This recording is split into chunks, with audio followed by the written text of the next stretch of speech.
శివ తెలుగు వెలుగు ఛానల్కి స్వాగతం సుస్వాగతం. మీరు కనుక మొదటిసారి మా ఛానల్ చూస్తున్నట్లయితే మా ఛానల్ని సబ్స్క్రైబ్ చేసుకోండి, లైక్ చేయండి, షేర్ చేయండి. టెట్ మనకి జాబ్ కొట్టడానికి చాలా ముఖ్యమైన పరీక్ష. ఈ పరీక్షలో ఎక్కువ స్కోర్ తెచ్చుకుంటే డిఎస్సిలో 20 మార్కుల వెయిటేజ్ ఉంటుంది కాబట్టి ఈ పరీక్ష యొక్క ప్రాధాన్యత మీ అందరికీ తెలిసిందే. దీనికోసం భాగంగా 15 సంవత్సరాల నుంచి తెలుగు చెబుతున్న తెలుగు ఉపాధ్యాయుడిగా ఎస్జిటి వాళ్ళు తెలుగులో 30కి 30 మార్కులు ఎలా తెచ్చుకోవాలో ఈ వీడియోలో వివరించడం జరిగింది. కాబట్టి జాగ్రత్తగా స్కిప్ చేయకుండా ఈ వీడియో చూడండి. మొదటి 2 భాగాలు ఇక్కడ చెప్పడం జరుగుతుంది. తెలుగు పాఠ్యపుస్తకాలు 24 మార్కులు, తెలుగు బోధనా పద్ధతులు 6 మార్కులు, మొత్తం 30 మార్కులకి తెలుగు ఇవ్వటం జరుగుతుంది. ఇందులో భాగంగా మొదటి 2 అంశాలని ఇప్పుడు చెప్పుకుందాం. మొదటిది పఠనావగాహన, అంటే ఒక చదివిన అంశాన్ని మనం అర్థం చేసుకోవటం, దానికి సంబంధించిన ప్రశ్నలని చెప్పటం. 1 అపరిచిత పద్యం, 2 అపరిచిత గద్యం. అదేవిధంగా తెలుగు వాచకాల్లోని కవి పరిచయాలు, విశేషాంశాలు, ఉద్దేశాలు, ఇతివృత్తాలు, ప్రక్రియలు కూడా అడగటం జరుగుతుంది.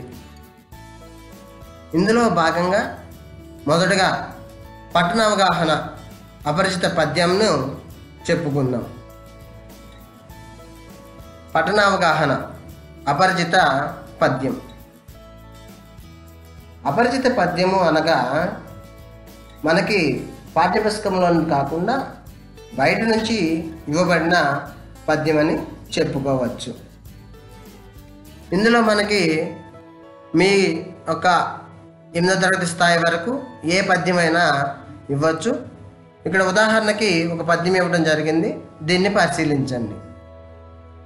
ఎద్దునెక్కే శివుడు, గద్దనెక్కే విష్ణు, హంసనెక్కే బ్రహ్మ అందముగను, బద్ధకంపు మొద్దు బల్లపై నెక్కెరా, లలిత సుగుణ జాల తెలుగు బాల.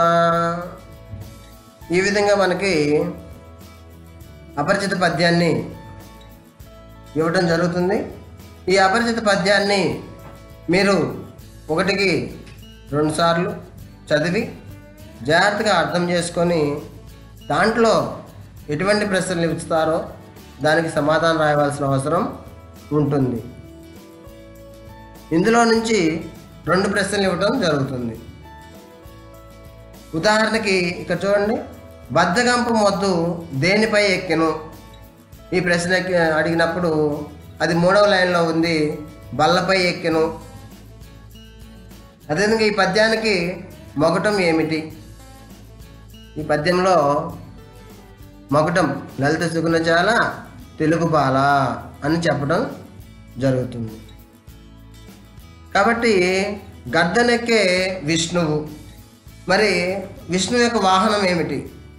మరి ఇక్కడ వాహనం అనే పదం లేదు, కానీ మనకి అలాంటి ప్రశ్నలు కూడా ఇవ్వడం జరుగుతుంది. కాబట్టి జాగ్రత్తగా ఇచ్చిన ప్రశ్నకి సరైన సమాధానం రాయండి, మంచి మార్కులు పొందుతారు.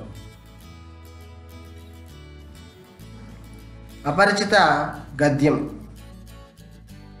అపరిచిత గద్యం కూడా ఇదే విధంగా బయట నుంచి ఇవ్వడం జరుగుతుంది. అంటే ఇది మన పాఠ్యపుస్తకంలో ఉండదు, కానీ మనకి అవగాహన 8వ తరగతి 10వ తరగతి స్థాయి వరకు ఇవ్వటం జరుగుతుంది. ఒకసారి ఈ గద్యాన్ని చదువుతాను, వినండి. శ్రీకృష్ణదేవరాయలు విజయనగర సామ్రాజ్యాన్ని పరిపాలించిన రాజులలో అగ్రగణ్యులు. వీరి ఆస్థానంలో అష్టదిగ్గజములు అనే పేరుతో 8 మంది కవి పండితులు ఉండేవారు. వారిలో అలసాని పెద్దన మొదటివారు. వీరు మనుచరిత్ర అనే ప్రబంధమును రాశారు. శ్రీకృష్ణదేవరాయలు తాను స్వయంగా కవి. ఆయన ఆముక్తిమాలదాను ప్రబంధాన్ని రాశాడు. దీనికే విష్ణు చిత్తేము అను నామాంతరం కలదు. వికట కవి అని పేరుగాంచిన తెనాలి రామకృష్ణుడు తెలుగు నుడికారము వెల్లివిరిగినట్లు పాండురంగ మహాత్మ్యము అను గ్రంథాన్ని రాశాడు. మరి ఈ పేరాన్ని మనం జాగ్రత్తగా చదివి 2-3 సార్లు చదివి దాన్ని అవగాహన చేసుకొని ఇచ్చిన ప్రశ్నలకు సమాధానాలు రాయాలి. ఇందులో నేను ఒక ప్రశ్న అడుగుతాను, చూడండి. తెలుగు నుడికారము వెల్లివిరిగినట్లు రచనలు చేసిన కవి ఎవరు? ఇది మరి తెనాలి రామకృష్ణుడు. ఇదే విధంగా విష్ణు చిత్తేము అను నామాంతరం గల ప్రబంధం ఏమిటి? ఈ విధంగా మనకి చూస్తే అందులో ఆముక్తమాలదాను ప్రబంధానికి విష్ణు చిత్తేము నామాంతరం కలదు అని చెప్పే వాక్యం ఇవ్వడం జరిగింది. కాబట్టి ఆముక్తమాలిద. ఈ విధంగా ప్రశ్నల్ని 2 ప్రశ్నలు అడగడం జరుగుతుంది. మీరు జాగ్రత్తగా అవగాహన చేసుకొని ఇచ్చిన ప్రశ్నలకు సమాధానాలు రాయండి. ఇప్పుడు తెలుగు వాచకాల్లోని కవిపరిచయాలు, విశేషాంశాలు, ఉద్దేశాలు, ఇతివృత్తాలు, ప్రక్రియలు. ఇందులో కవి పరిచయాలు 5వ తరగతి పాఠంలో నుంచి ఈ కవి పరిచయం తీసుకోవడం జరిగింది. రాయపోలు సుబ్బారావు గారి యొక్క కవి పరిచయం ఈ విధంగా ఇవ్వడం జరిగింది. రాయపోలు సుబ్బారావు అభినవ నన్నయ్య బిరుదాంకితుడిగా, నవ్య కవిత పితామహుడిగా పేరు పొందారు. తృణకంకణం, స్నేహలత, స్వప్నకుమారం, కష్టకమల, ఆంధ్రావళి, జడకుచ్చులు, వనమాల మొదలైన కావ్యాలను రచించారు.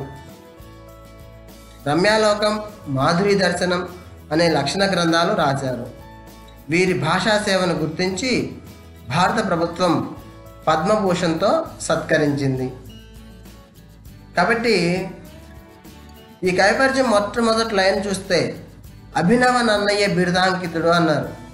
కాబట్టి ఈ విధంగా అభినవ నన్నయ్యగా పేరు పొందిన కవి ఎవరు?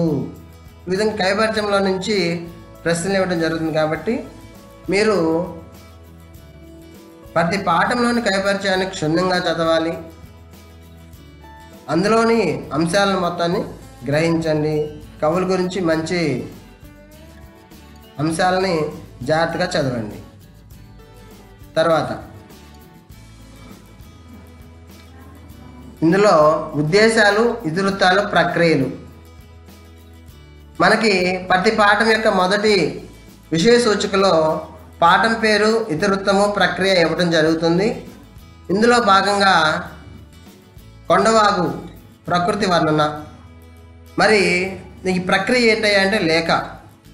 మరి పాఠం మనం చదివేటప్పుడు ఖచ్చితంగా అది ఏ ప్రక్రియకు చెందింది, ఎలాంటి అంశాల్లో అందులో ఇవ్వబడింది, దాని ఇతరత్వం ఏమిటి, ఈ అంశాలన్నీ దృష్టిలో పెట్టుకొని చదవాల్సిన అవసరం ఉంది. ఖచ్చితంగా ప్రక్రియల్లో నుంచి ఒక ప్రశ్న ఇవ్వటం ఎప్పుడూ జరుగుతూ ఉంటుంది. కాబట్టి ఈ విధంగా ఈ 2 అంశాలను అవగాహన చేసుకొని చక్కగా మంచి మార్కులు పొందండి. ఈ వీడియో చూసినందుకు మీకు ధన్యవాదములు. All the best.